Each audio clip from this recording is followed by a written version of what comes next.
ইমাম সাহেব 400-450 লোক প্রতিদিন নামাজ পড়ে এখানে। মসজিদটা ভাঙা হবে, যদি ওনারা সরিয়ে নিয়ে যান তাহলে আমরা ভাঙবো না। নামাজ ঘর তো সব জায়গায় থাকে, এই জায়গাটা একটা খেলার মাঠ হবে। আমি বলছি যে আমার এলাকায় যদি আমি এমপি হই, প্রতিটা মসজিদে দেখা যায় কি সবার সাথে বসে ভাই তোমার কি। আসসালামু আলাইকুম সুপ্রিয় দর্শক, দেশ এবং দেশের বাইরে থেকে ঠিক এই মুহূর্তে যে আমার এই ভিডিওটি দেখার জন্য ক্লিক করেছেন সকলকে অনুরোধ করব ভিডিওটা না টেনে সম্পূর্ণ ভিডিওটা দেখবেন এবং কি ব্যারিস্টার সুমন সম্পর্কে যে ভালো করে না জানেন তাকে আমি বলবো যে ভিডিওটা কন্টিনিউ দেখতে থাকবেন। কেননা মসজিদ ভেঙে সেখানে খেলার মাঠ তৈরি করা হচ্ছে এমন একটা সোশ্যাল মিডিয়াতে ভাইরাল হয় এবং সেখানে এই ব্যারিস্টার সুমনের কতটুকু অবদান আমরা এই ভিডিওটার মধ্যে দেখতে পারবো।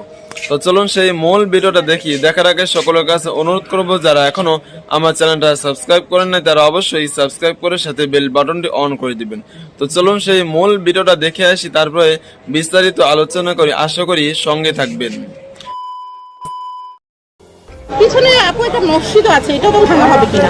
মসজিদটা ভাঙা হবে, আলটিমেটলি আজকে ভাঙা হোক। ওটা একটা নামাজ ঘর, কাউন্সিলর সাহেব আছেন আমাদের সাথে, ওটাও এখন ওনাদেরকে আমরা বলেছি যে আপনারা নিজেরাই এটা সরিয়ে নিয়ে যান। ওনারা সম্মত হয়েছেন, ওনারা সরিয়ে নিয়ে যাচ্ছেন। যদি ওনারা সরিয়ে নিয়ে যান তাহলে আমরা ভাঙবো না, ওনারা নিজেরাই এটা সরিয়ে নিচ্ছেন। আচ্ছা, নামাজ ঘরটা সরিয়ে নিচ্ছেন? জি জি জি, ঠিক আছে। এই বিষয়ে আমরা একটু কাউন্সিলরের সাথে কথা বলি। জি জি ভাই, এই যে নামাজ ঘরটা সেটা ভাঙার বিষয়ে বা সরিয়ে নেওয়ার বিষয়ে আপনার বক্তব্যটা একটু জানবো। নামাজ ঘর তো সব জায়গায় থাকে, বড় বড় বিল্ডিংয়ের কিন্তু নামাজ ঘর থাকে। এই জায়গাটা একটা খেলার মাঠ হবে এবং ভবিষ্যতে আমরাও চেষ্টা করব যে এখানে যে গাড়ির ব্যবসায়ীরা যারা আছেন ওনাদেরকেও যেন সুযোগ করে দেওয়া, যেন মাটির নিচে কোনো স্থাপনা করা যায় কি না সেটা মেয়র সাহেবের সাথে আলাপ আলোচনার মাধ্যমে সেই জিনিসটাকেও আমরা কথাবার্তা বলছি। মেয়র সাহেব সেই বিষয়গুলো দেখছেন। আর নামাজ ঘর সবসময় যে কোনো সময় করা যাবে, কারণ এই মাঠের পরেও যদি নামাজ ঘরের কোনো স্থান দরকার হয় আমরা সে দেখে সেই বিষয়গুলোকে আমরা সমাধান করি। আসসালামু আলাইকুম রহমতুল্লাহ।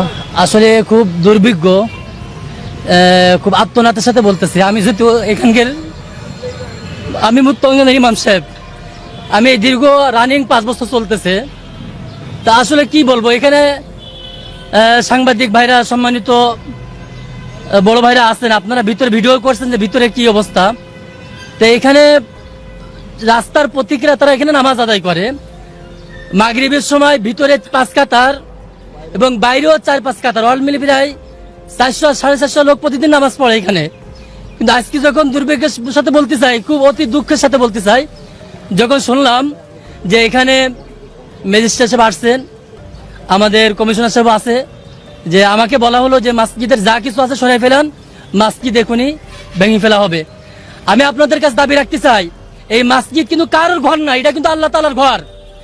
আর আমরা যেদিকে যে সাইডে যাই না কেন, মসজিদ কোনো দলীয় না, মসজিদ কিন্তু আল্লাহ তাআলার ঘর। যে যেভাবে চলি না কেন আল্লাহ তাআলার কাছে কিন্তু প্রার্থনা সকলেই করতে হবে। হ্যাঁ, যদি মসজিদ ভেঙে দিতে চাই তাহলে আমরা বলডোজার দিয়ে আমরা এখানে কি করবো না, আমরা বিতর্কিত যাবো না, আমরা মারামারি করবো না। এখানে মসজিদের ভিতরে 2টা এসি আছে, কার্পেট আছে এবং অসংখ্য কোরআন শরীফ আছে এবং আল্লাহ তাআলার বান্দারা সবসময় নামাজ কালাম পড়ে। আমাকে বলা হয়েছে যে এখানটা যা যা আছে সরাই ফেলেন, এটা কার? জনগণের টাকা, সকলের টাকা। এই টাকা এভাবে এখানে এই জিনিসগুলো থাকবে, আমরা কেউ সরাইবো না। তারপরেও যদি মসজিদ ভাঙে আমরা বিতর্কিত যাব না, আমরা আল্লাহ তাআলার কাছে এই মসজিদের জন্য আল্লাহ তাআলার কাছে বিচার দিলাম। আল্লাহ তাআলা যেটা ফায়সালা সেটা আল্লাহ তাআলার পক্ষ থেকে আল্লাহ তাআলা করবে। মুক্তাঙ্গনে এই মসজিদটা আজকে প্রায় 15 বছরের উপরে এখানে অবস্থিত। এখানে যারা গাড়ি চালায় বা গাড়ির শ্রমিক মালিক ওনারা নামাজ কালাম পড়ে, পথচারীরা নামাজ কালাম পড়ে। সেই জন্য এখানে মনে করেন যে এই মসজিদটা ধীরে ধীরে মনে করেন যে এই পর্যায়ে আসছে। আসলে মসজিদটা যেটা সদা সত্য কথা না বললেই নয়, এটা সরকারি একটা জায়গা। তা আমরা ম্যাজিস্ট্রেটকে বলেছি যে আপনি যখন এইখানে কোনো উন্নয়ন করবেন তখন এই জিনিসটা একটা কোনো জায়গায় হস্তান্তর করে হোক বা কোনো জায়গায় বা যা করার তার পরবর্তীতে করে। এই মুহূর্তে মনে হয় যে এই জায়গাটা খালি পড়ে রয়েছে, এই জিনিসটা মনে করেন যে ভাঙাটা আমার মনে উচিত হচ্ছে না। আর আমি মাননীয় প্রধানমন্ত্রী এবং মাননীয় মেয়র ফজলুর তাপস ভাইকে বিনীতভাবে অনুরোধ করব মুক্তাঙ্গনের এই মসজিদটা যেন অন্তত জনসাধারণের জন্য অন্তত মনে করেন যে এই নামাজ কালাম পড়ার জন্য যেন। এই এমপি হওয়া কি মাল বানানোর কাম? আমি কি কম পাইছি জীবনে মাল কামানোর সুযোগ? পরিবেশ আমাদের এখানে খুবই উৎসব মুখর, আপনারা আসতে পারেন, দাওয়াত রইল সবার। আর উৎসব কাকে বলে, গণজাগরণ কাকে বলে, এবং নির্বাচন যে একটা আনন্দময় হইতে পারে, এটা সোনারঘাট মাধবপুরে আসলে আপনি পাবেন। নৌকার বিপক্ষে তো এখনো আমি ভোট দিতে বলছি না, আমি শুধু বলছি যে নৌকার মাঝির বিরুদ্ধে একটা ভোট দেন। মিথ্যা আমি বলছি না, আমি সত্য উদ্ঘাটন করে দিচ্ছি। এখন উনার সম্পদ বাড়ছে 48 গুণ, উনি সম্পদ কেমনে বাড়লো এই হিসাব দিচ্ছেন না, বলতেছেন আমি মিথ্যা বলি। উনি তো বলবেন যে ভাই আমার সম্পদ যেগুলো এগুলো আমার শ্বশুর বাড়ির থেকে আনছি, অথবা আমারে কেউ ভালোবাসছে আমার কর্মকাণ্ডে, বিমানে যে আমি কাজ করছিলাম ভালোবাসছে আমার টাকা দিছে, বলবেন না উনি? উনি এইগুলা কিছু বলেন, বলেন আমি মিথ্যা বলি। আরে ভাই তোমারে বলা হয়েছে তুমি 2 নম্বরই করছো, আগে প্রমাণ দাও যে তুমি 2 নম্বরই করো নাই, তারপর যদি প্রমাণিত হয় তোমার বলার দরকার কি? মানুষই তো বলবে যে আমি খারাপ কথা মিথ্যা বলছি। শুনেন, যেসব কথাগুলাতে শরীরে জ্বালা ধরে এইসব কথাগুলা মানুষ বাঁচার জন্য বলে যে এটা মিথ্যা কথা, সত্য নয়। আর আমি এই টাইপের মানুষও না। শুনেন, আর যাই করেন অ্যাটলিস্ট একটা শ্রদ্ধাবোধ তো থাকতে হয় যে আপনি মানুষ হিসাবে 2 নাম্বার না।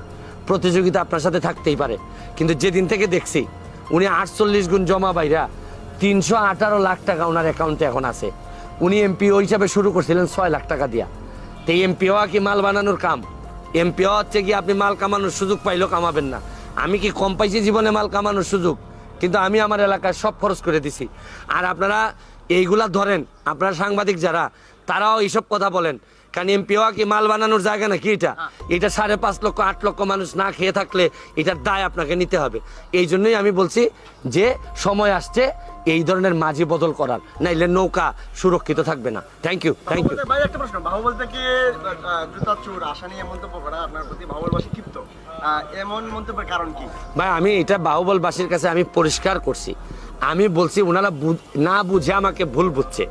আমি বলছি যে আমার এলাকায় যদি আমি এমপি হই, প্রতিটা মসজিদে দেখা যায় কি জুতা নিয়ে মানুষ মসজিদের ভিতর ঢুকে। কারণ কি? কারণ ভাবে যে জুতাটা চুরি হয়ে যাবে। আমি বলছি আমি এমপি হইলে সর্বোচ্চ চেষ্টা করবো আমার এলাকার যত জুতা চোর আছে সবার সাথে বসে, ভাই তোমার কি করলে ভালো হয়, প্রয়োজনে আমি আমার নিজের পয়সা দিয়া মালয়েশিয়া পাঠাই দিব। তখন আমি একটা কথা বলছিলাম যে আমার এলাকার জুতা চোর যারা, তারা যদি দেখে যে আরে জুতা চুরি সাইডে দিলে তো মালয়েশিয়া চলে যাওয়া যায়, দেখা যায়।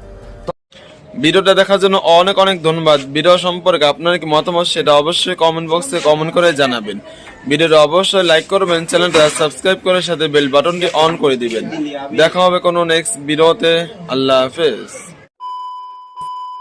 সো গাইস, ভিডিওটি ভালো লেগে থাকলে লাইক করবেন, অবশ্যই কমেন্ট করে জানাবেন ভিডিওটি কেমন হয়েছে। আর হ্যাঁ, আপনি যদি আমার চ্যানেল নতুন হয়ে থাকেন তাহলে অবশ্যই নিচে দিয়ে সাবস্ক্রাইব করবেন। আর এই পাশে যদি ভিডিওগুলো দেখতে পাচ্ছেন তো অবশ্যই দেখবেন এবং এনজয় করবেন। ভালো থাকবেন, সুস্থ থাকবেন এবং সবসময় আমাদের সাথে থাকবেন।